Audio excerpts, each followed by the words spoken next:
चांगल्या दिवसांसाठी वाईट दिवसांचा सामना हा करावाच लागतो. रात्रीनंतर पहाट ही होतच असते, फक्त त्यासाठी थोडा धीर धरावा लागतो. बऱ्याचदा आयुष्यात आपल्याला हव्या असणाऱ्या गोष्टी हव्या असलेल्या वेळी मिळत नाहीत किंवा तशा घडत नाहीत. पण आपण जर आपले प्रयत्न सुरू ठेवले आणि जर नेहमी सकारात्मक विचार केला तर आयुष्यामध्ये अशक्य वाटणाऱ्या गोष्टीसुद्धा घडतात. हॅलो वॉरियर्स, मी सुप्रिया आणि तुम्ही पाहत आहात वॉरियर ऑफिसर एज्युकेशनल चॅनल. फक्त लढण्याची नव्हे, जिंकण्याची तयारी.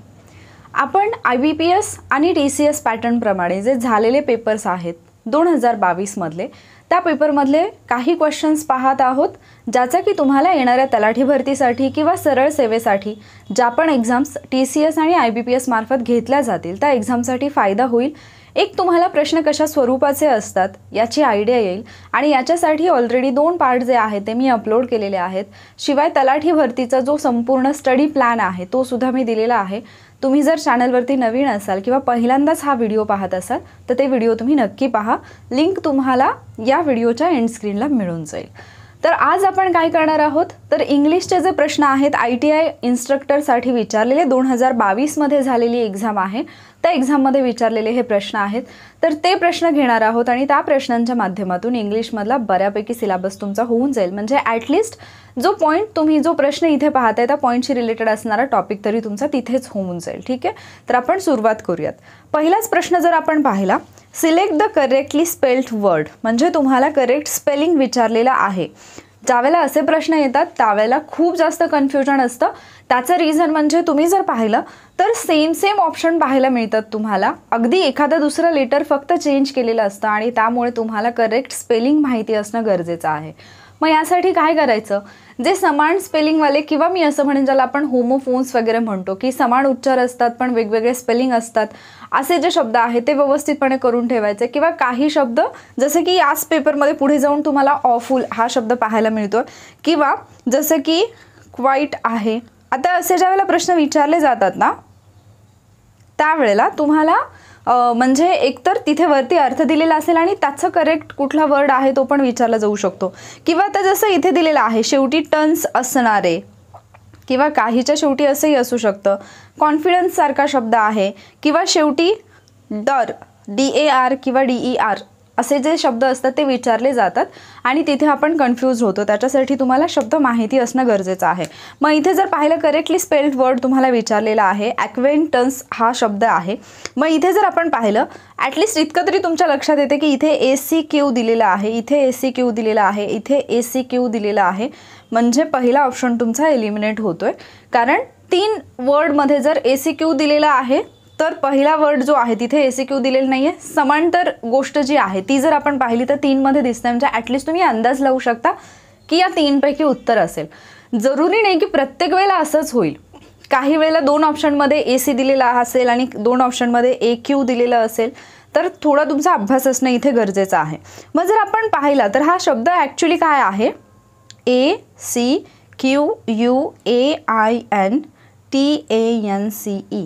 ॲक्वेंटन्स असा हा शब्द आहे.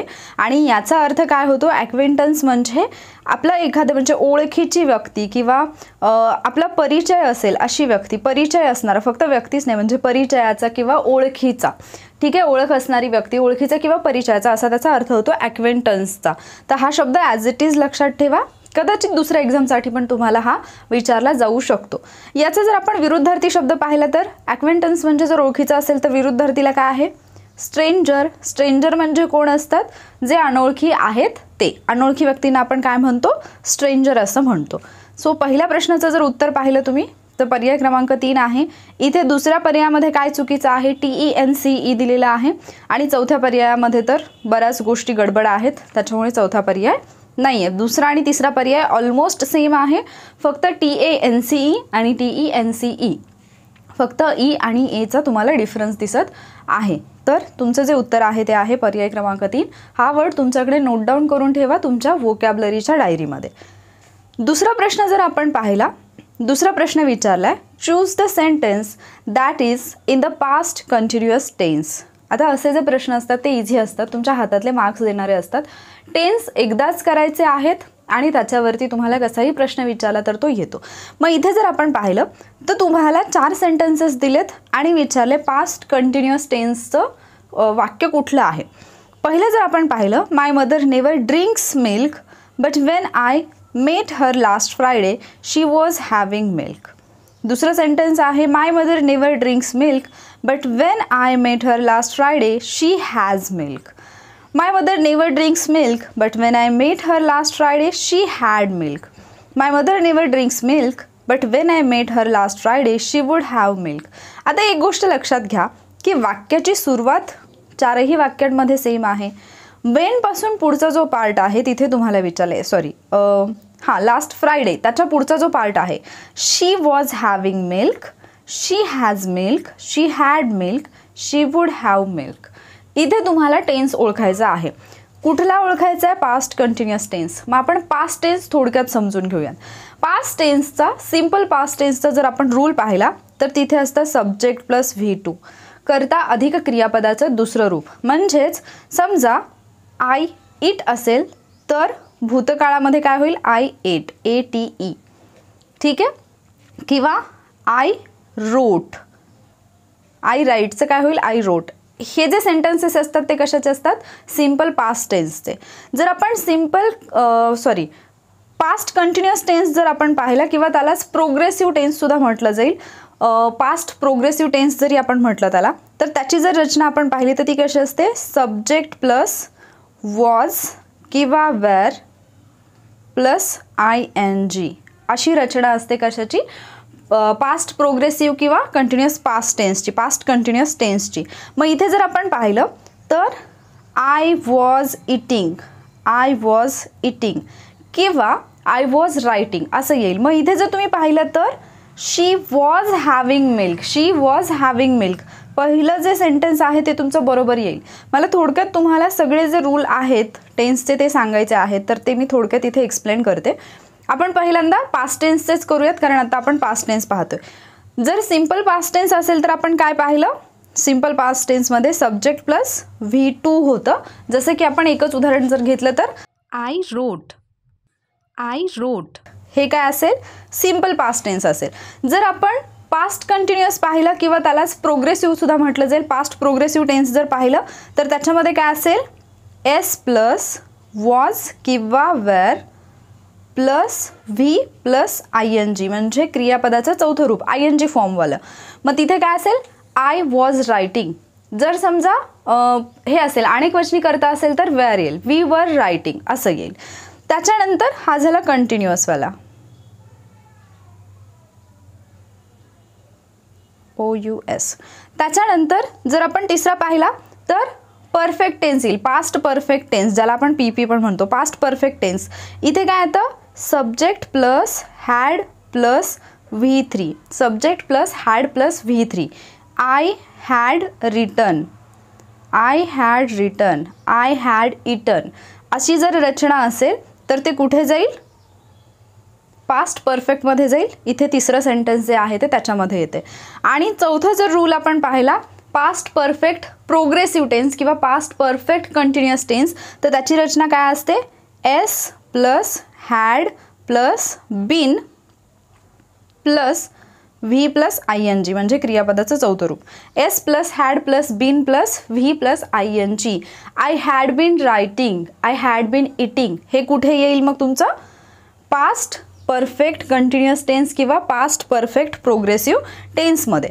आता जर आपण असंच याचं पाहिलं, प्रेझेंट टेन्सचं पाहिलं तर सिम्पल प्रेझेंट टेन्समध्ये काय असतं? सिम्पल प्रेझेंट टेन्समध्ये S प्लस V1 असतं. S प्लस V1 म्हणजे I write, I write, you write, we write, he writes, she writes, it writes, they write असं. त्याच्यानंतर जर आपण पाहिलं तर प्रेझेंट प्रोग्रेसिव्ह टेन्स किंवा प्रेझेंट कंटिन्युअस टेन्स त्याची रचना काय असते? Subject plus M is are, am किंवा इज किंवा आर. एम कुठे येतं? आय नंतर. I am writing. इज कुठे येईल? He is writing. आर कुठे येईल? We are writing. ही रचना कुठली येते आपली? तर प्रेझेंट कंटिन्युअस किंवा प्रेझेंट प्रोग्रेसिव्ह टेन्सची. त्याच्यानंतर जर आपण पाहिलं तर present perfect tense. Present perfect टेन्समध्ये काय येईल? सब्जेक्ट प्लस हॅव किंवा has plus V3. I have written किंवा we have written, he has written, she has written किंवा दे हॅव रिटन, असं इट हॅज रिटन.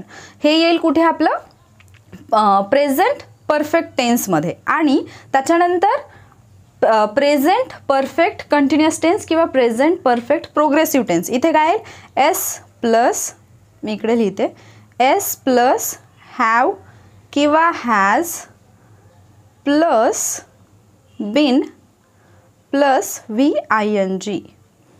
म्हणजे I have been writing, I have been playing, I have been eating.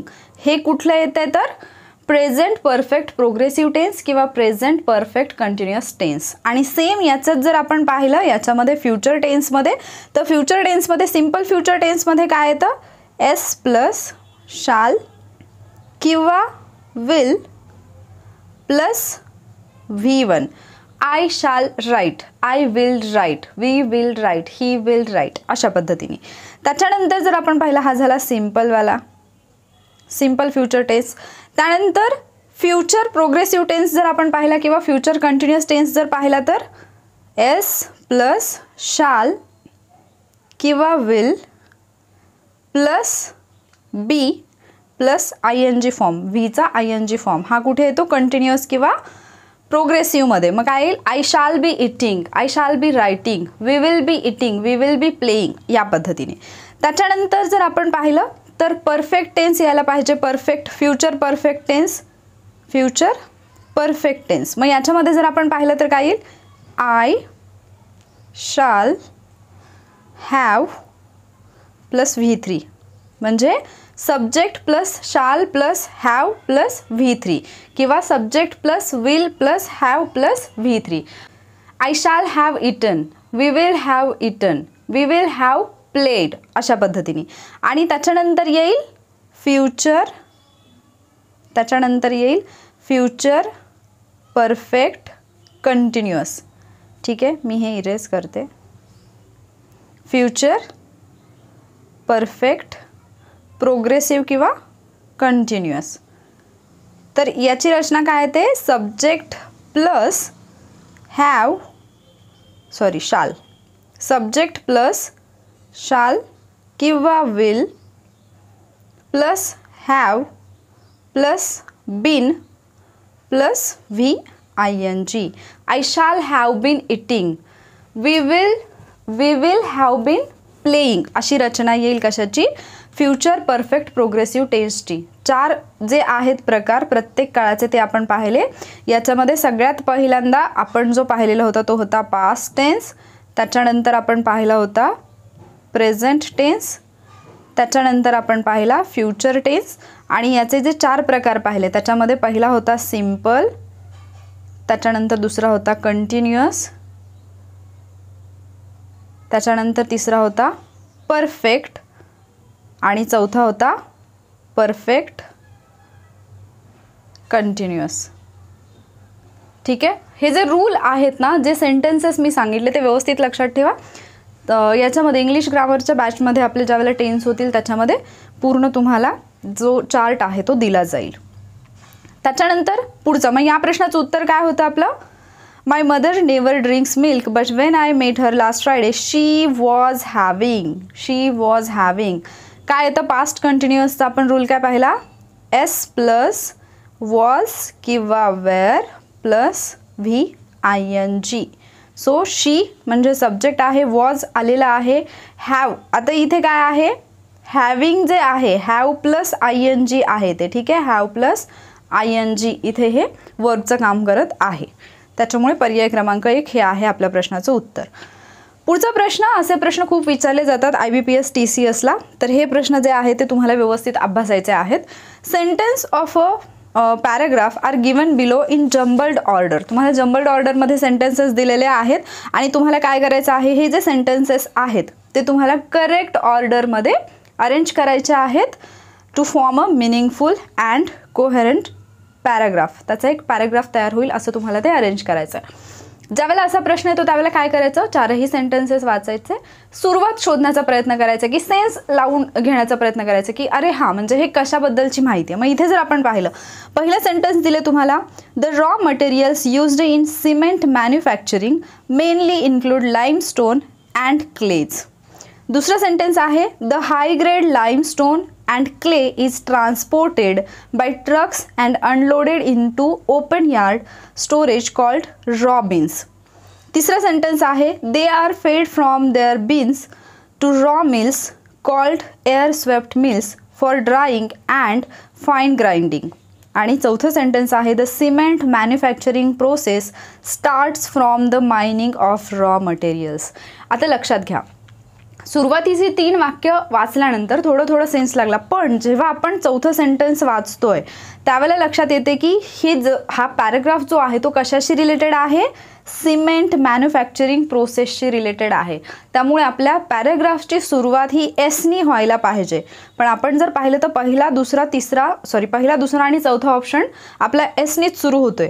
त्यामुळे दुसरा पर्याय फक्त आपला eliminate होतोय, दुसरं उत्तर आपल्याला द्यायचं नाही आहे. मग आपण जर पाहिलं, the cement manufacturing process starts from the mining of raw materials. आता हे रॉ मटेरियल्सपासून सुरू होते हे जर आपण पाहिलं, त्याच्यानंतर काय प्रोसेस होत असेल. आता हे रॉ मटेरियल आहे, इथे जर आपण पाहिलं, लिंक जर लावली, the raw materials used in cement manufacturing mainly include limestone and क्लेज.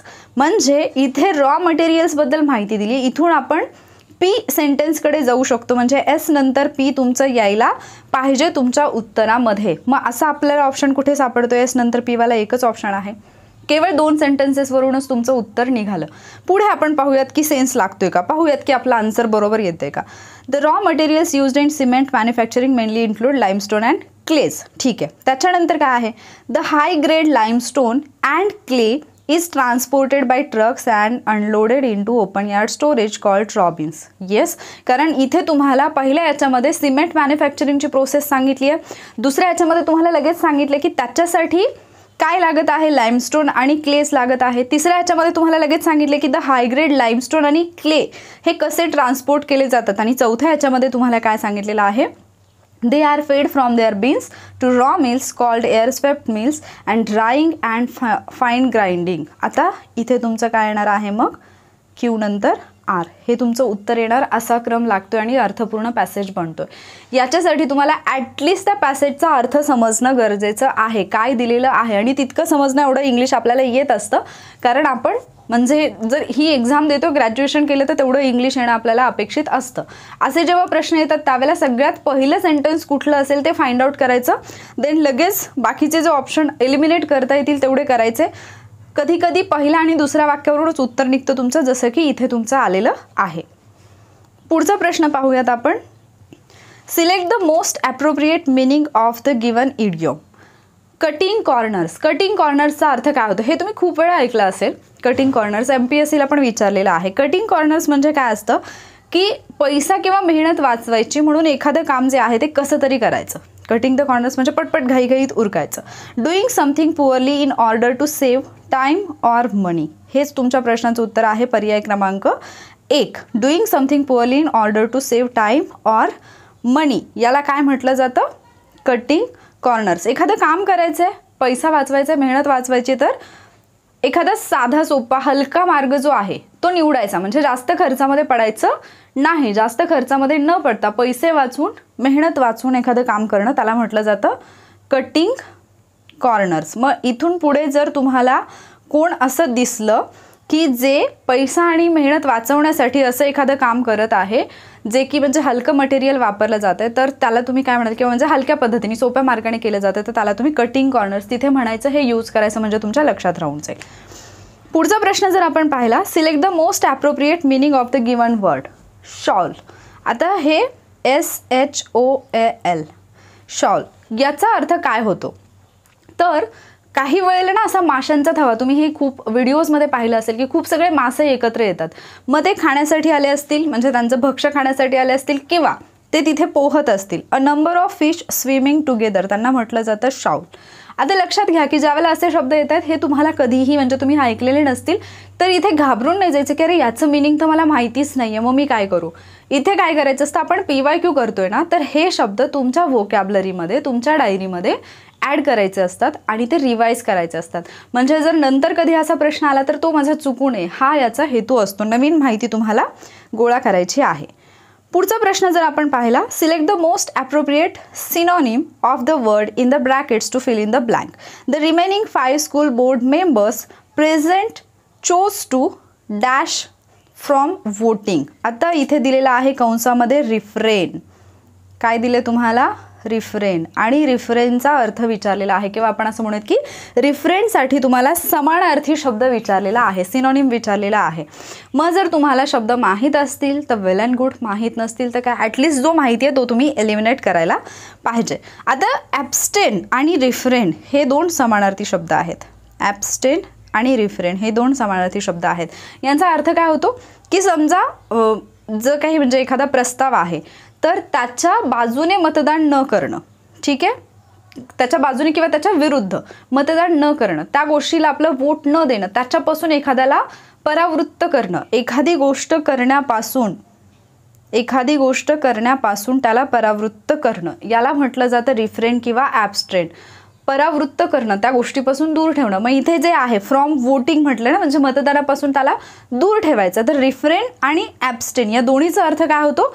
परावृत्त करणं किंवा स्वतःला त्या गोष्टीपासून दूर ठेवणं किंवा इतरांना त्या गोष्टीपासून दूर राहण्यास सांगणं.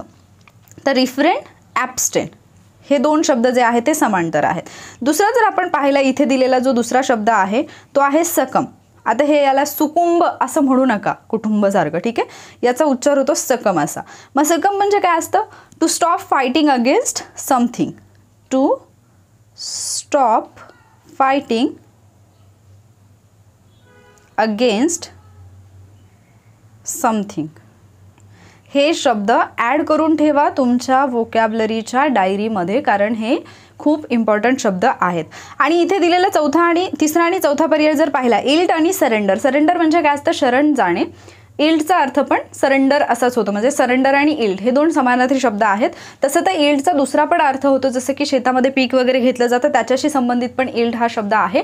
पण इथे या प्रश्नाच्या संदर्भाने पाहिलं तर सरेंडर आणि इल्ट हे 2 शब्द जे आहेत ते समानार्थी शब्द आहेत. म्हणजे तुमचे आत्तापर्यंत जर आपण पाहिलं तर ॲक्वेंटन्स हा एक शब्द तुमचा नवीन झाला. स्ट्रेंजर तुम्हाला माहिती असेल नसेल तर तो एक तुमच्यासाठी नवीन शब्द झाला. कटिंग कॉर्नर्स हा एक तुमच्यासाठी नवीन शब्द झाला. शॉल हा एक तुमच्यासाठी नवीन शब्द झाला. ॲब्स्टेन आहे, रिफ्रेन आहे, त्याच्यानंतर सकम आहे, इल्ड आहे. एवढे सगळे शब्द तुमचे या 4 ते 5 प्रश्नांमधूनच झालेले आहेत. तर हे शब्द ॲड करत राहायचं, रिवाईज करत राहायचं, याचा तुम्हाला पुढे फायदा होतो. म्हणजे जो प्रश्न पडतो ना, मी व्होकॅब्लरी कुठून करू, कशी करू, तर ही अशी करायची असते. पुढचा प्रश्न आहे, select the correctly spelled word. Again पहिला शब्द पण करेक्ट स्पेलिंग विचारलं, पुढे पण करेक्ट स्पेलिंग विचारलं. ज्यावेळेला ऑफुल, आता इथे जे दिलेलं आहे आपण खूप वेळा पाहतो, तर करेक्ट जे आहे ते असं आहे AWFUL. AWFUL याचा अर्थ काय होतो? एखादी टेरिबल अशी गोष्ट, म्हणजे एखादी भयानक अशी गोष्ट, त्याला काय म्हटलं जातं? ऑफुल. आता जिथे जिथे फुल येतं आपल्याला वाटतं नेहमी FULL असेल, ब्युटिफुल आहे, किंवा नॉर्मलवालं फुल आहे, ठीक आहे की. म्हणजे आता फुल आपण हे पण पाहतो, हे पण पाहतो, ठीक आहे. तर एखादा शब्द म्हणजे जसं फुल आहे, जसं मगाशी टन्स सांगितलं किंवा कॉन्फिडन्समधलं सांगितलं किंवा डर सांगितलं. कॅलेंडर, कॅलेंडरचे 2 अर्थ होतात. कॅलेंडर त्याच्यामध्ये जर शेवटी DAR येत असेल आणि DER येत असेल, कॅलेंडर, तर DAR जे असतं ते असतं आपल्या घरामधलं जे कॅलेंडर असतं ते, आणि DER जे असतं ते असतं, त्याचा अर्थ होतो इस्त्री करणे. तर या गोष्टी असतात, छोट्या छोट्या गोष्टी असतात, पण त्या तुम्हाला अभ्यासाव्या लागतात, कारण ज्यावेळेला प्रश्न येतात त्यावेळेला तुमचं कन्फ्युजन होऊ नये म्हणून. मग ऑफुलमध्ये इथं कुठलं बरोबर आहे? पर्याय क्रमांक 4 AWFUL. AWE नसतं, हे पण लक्षात ठेवा. ज्यावेळेला असे शब्द येतात ना, तर जनरली असे जे शब्द आहेत ते फोल्ड करायचे आणि लक्षात ठेवायचे, ठीक आहे. जसे की ऑसम. आता ऑसम हा शब्द आहे, तर मी म्हणजे ऑसम आपण म्हणतो, पण मी ऑसम असं म्हणत नाही, मी अवेसम असं म्हणते, कारण ते तुमच्या लक्षात राहावं, किंवा अवेसोमे असं लक्षात ठेवायचं, कारण आपण मराठी मीडियमचे स्टुडंट असतो तर आपल्या लक्षात येत नाही, म्हणून ते तसं लक्षात ठेवायचं आहे. त्याच्यानंतर पुढचा जर आपण पाहिला प्रश्न, select the option that expresses the given sentence in reported speech. आता तुम्हाला रिपोर्टेड स्पीच विचारले, बऱ्याच जणांना रिपोर्टेड स्पीच म्हणजे काय हेच माहिती नसतं. रिपोर्टेड स्पीच म्हणजे डायरेक्ट इनडायरेक्ट. ठीक आहे, तर इथे काय आहे, I am going out today, Manya sed. तुम्हाला डायरेक्ट सेंटेन्स दिल्या, इनडायरेक्टमध्ये करायचं आहे. साधा सिम्पल रूल जरी हे वाक्य पाहिल्या तुम्हाला आठवलं ना, की इथे आय एम गोईंग आउट दिलेलं आहे, म्हणजे हे प्रेझेंट कंटिन्युअसचं वाक्य आहे. प्रेझेंट कंटिन्युअसचं वाक्य आहे. मग तुम्ही काय कराल, याला पास्ट कंटिन्युअसमध्ये कराल. हे काही रूल्स आहेत, जे रूल्स तुम्हाला करायचे आहेत ज्यावेळेला आपण डायरेक्ट इनडायरेक्ट स्पीच करतोय किंवा ॲक्टिव्ह आणि पॅसिव्ह व्हॉइस करतोय. जास्त कन्फ्युजनमध्ये जायचं नाही, केवळ रूल लक्षात ठेवायचं की कशाचं वाक्य कशामध्ये कन्वर्ट होतं, तुमचं काम इझी होऊन जातं. मग प्रेझेंट कंटिन्युअसमध्ये आहे, म्हणजेच काय आहे, एम गोईंग आहे. प्रेझेंट कंटिन्युअसमध्ये काय आहे, इथे आय एम गोईंग आहे. इथे कोण आहे, मुलगी आहे, मान्या, म्हणजे तिथे काय येणार, मान्यासाठी शी येणार आहे. इथे एम गोईंगचं काय होणार आहे, वॉज गोईंग होणार आहे. आता पहिल्यांदा एवढं तरी शोधूयात आपण, वॉज गोईंग कुठे दिसतंय का, शी इज गोईंग हे गेलं, विल बी गोईंग हे गेलं, she was going, she was going. Okay, 2 sentences म्हणजे 2 ऑप्शन तर आपले गेले. आता जर आपण पाहिलं, शी सगळीकडेच आहे, मान्या सेड मान्या सेड मान्या सेड सगळीकडेच आहे. आता ज्यावेळेला इथे आहे टुडे, ज्यावेळेला असा शब्द येतो ना टुडे, तर ज्यावेळेला तुम्ही इनडायरेक्ट स्पीच करताय, टुडेचं काय होतं, दॅट डे. टुडेचं काय होतं दॅट डे. एस्टरडेचं काय होतं, द प्रिव्हियस डे. एस्टरडेचं काय होतं, प्रिव्हियस डे. मग टुडेचं दॅट डे होतं आहे. जर आपण पाहिलं तर हे 2 ऑप्शन आपल्याकडे उरलेत. इथेच दॅट डे आहे, इथे टुडे जसंच्या तसं आहे, त्यामुळे हा ऑप्शन पण गेला. पर्याय क्रमांक 3 तुमचं उत्तर येईल, Manya said she was going out that day. म्हणून हे तुमचं उत्तर येईल. म्हणजे ज्यावेळेला तुम्हाला कीवर्ड जरी शोधले, अगदी तुम्ही म्हणजे इथून जरी तुम्ही ऑप्शन एलिमिनेट केले 2 गोष्टीवरून, एक तर टुडेवरून जर तुम्ही गेलात तर इथे टुडे आहे हा ऑप्शन गेला, इथे टुडे आहे हा ऑप्शन गेला. आणि दुसरा रूल जर आपण ॲप्लाय केला, एम गोईंगचं वॉज गोईंग होणार आहे, तर इथे विल बी गोईंग हे गेलं, वॉज गोईंग फक्त इथेच आहे. केवळ याच्यावरून उत्तर येईल. सगळं काही शोधत बसायची गरज आहे का, नाही. याला म्हणायचं स्मार्ट वे, पण याच्यासाठी बेसिक क्लिअर असणं गरजेचं आहे. पुढचा प्रश्न, select the option that expresses the given sentence in passive voice. आता तुम्हाला पॅसिव्ह व्हॉइस विचारला आहे. ठीक आहे, ॲक्टिव्ह व्हॉइसमधलं वाक्य पॅसिव्हमध्ये करायचं आहे. Sharda is playing football on the ground provided by RWA. Sharda is playing football on the playground provided by RWA. आता जर आपण पाहिलं तर ऑब्जेक्ट जे आहे ते आपण सुरुवातीला घेणार. सब्जेक्ट जो आहे शारदा, आपल्याला बायनी जोडायचा आहे. ठीक आहे, मग इथे जर पाहिलं, बाय शारदा सगळीकडेच आहे, बाय शारदा सगळीकडेच आहे. त्याच्यामध्ये V3 येतं नेहमी पॅसिव्ह व्हॉइसमध्ये. इथे जर पाहिलं तर प्लेड प्लेड प्लेड प्लेड सगळीकडे आहे. ऑब्जेक्टनी सुरुवात आहे फुटबॉल फुटबॉल फुटबॉल फुटबॉल. ठीक आहे, आता एक महत्त्वाची गोष्ट लक्षात घ्या. आपलं जे वाक्य आहे शारदा इज प्लेइंग, हे वाक्य कशामधलं आहे, आपलं प्रेझेंट कंटिन्युअसमधलं आहे. प्रेझेंट कंटिन्युअसमध्ये जर समजा तुम्हाला पॅसिव्ह व्हॉइसमध्ये am is are plus ING असं दिलं असेल, तर ज्यावेळेला तुम्ही त्याचं ॲक्टिव्ह व्हॉइस करताय, ॲक्टिव्ह व्हॉइसमध्ये जर तुम्हाला एम इज आर ING असं दिलेलं असेल आणि जर तुम्ही ते पॅसिव्ह व्हॉइसमध्ये करताय, तर ते तुम्ही काय करणार, मग एम इज आर आहे असं राहणार, एम इज आर आहे असं राहणार. याच्या पुढे फक्त काय येणार, बीइंग. याच्या पुढे काय येणार, being. Am is are plus INGचं जर वाक्य तुम्हाला दिलेलं असेल ॲक्टिव्ह व्हॉइसमध्ये आणि जर तुम्हाला पॅसिव्ह व्हॉइस करायला सांगितलेला असेल, तर नेहमी लक्षात ठेवा त्याच्यामध्ये बीइंग हे असायला पाहिजे. मग तुम्ही जर ऑप्शन पाहिले तर बीइंग कुठे दिले, इथे दिलेलं नाही आहे बीइंग, त्यामुळे पहिलं विधान गेलं.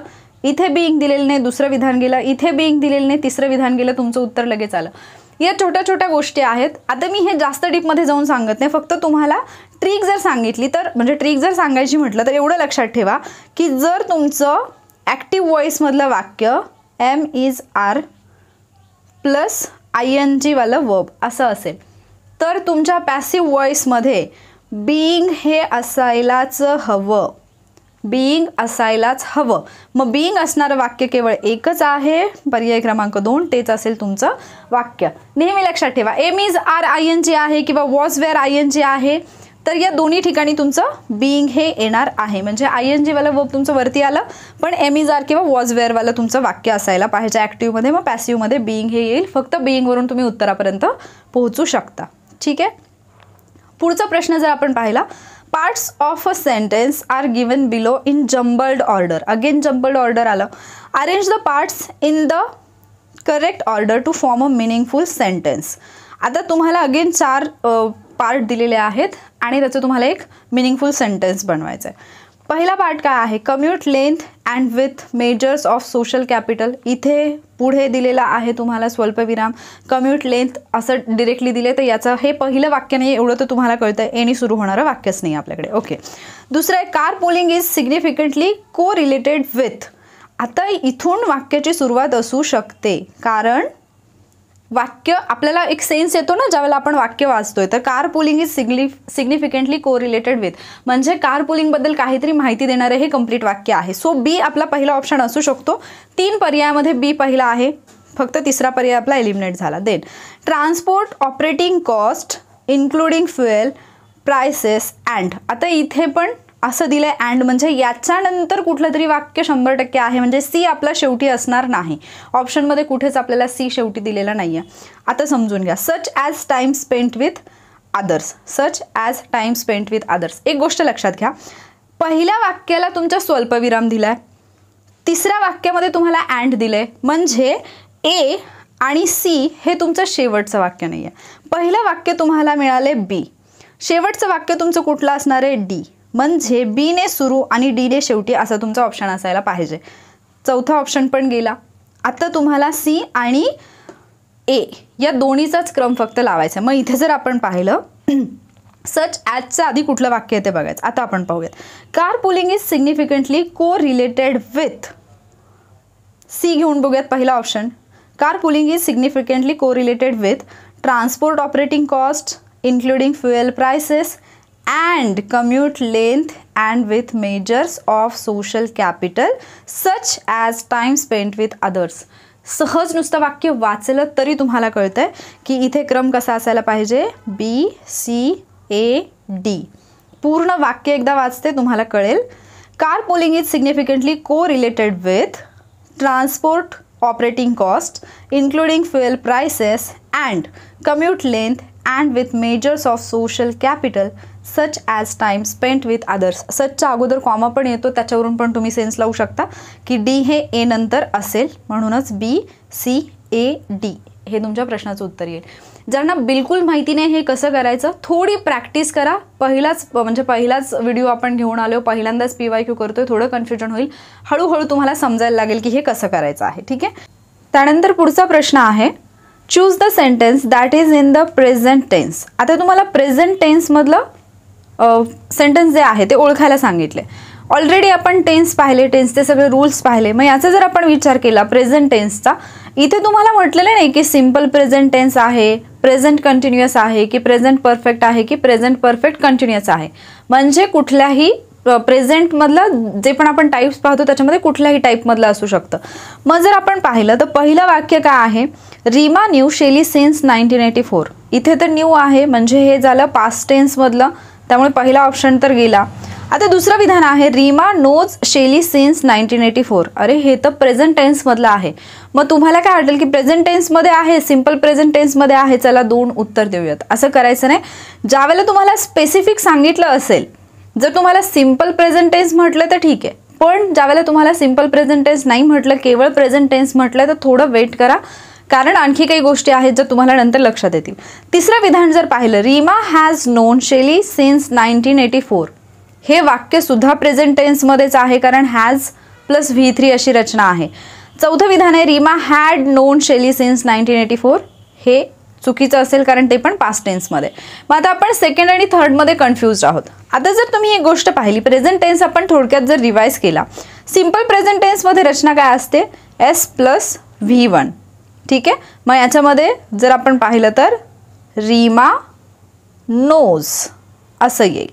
त्याच्यानंतर जर आपण कंटिन्युअस पाहिला, present continuous S plus am किंवा इज किंवा are plus V plus I N G अशी रचना येईल.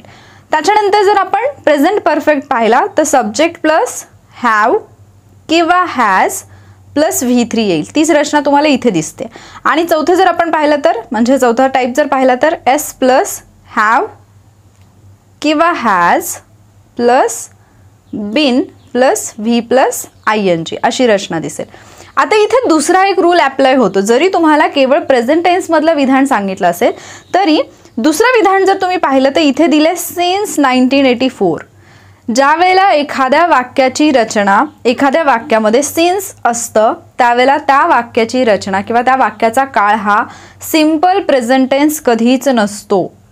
सिन्स हे सिंपल प्रेझेंट टेन्सच्या वाक्यामध्ये वापरलं जात नाही. त्याच्यामुळे दुसरं विधान तुमचं चुकीचं असेल, तिसरं विधान जे आहे ते तुमचं करेक्ट असेल आणि तेच तुमच्या प्रश्नाचं उत्तर असेल.